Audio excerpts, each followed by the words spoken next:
రైతు మాయమవుతున్నాడు, భూమి మాయమవుతున్నది ఓరన్న, రైతు మాయమవుతున్నాడు.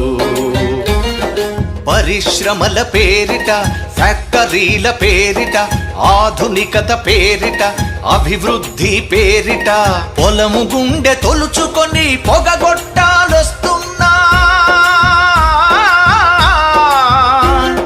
పంట చేల కంఠాలకు ఉరితాళ్లే పడుతున్నా.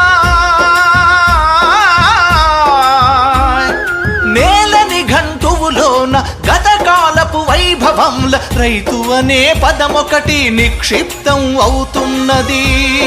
రైతు అనే పదమొకటి నిక్షిప్తం అవుతున్నది. భూమి మాయమవుతున్నది ఓరన్న, రైతు మాయమవుతున్నాడు.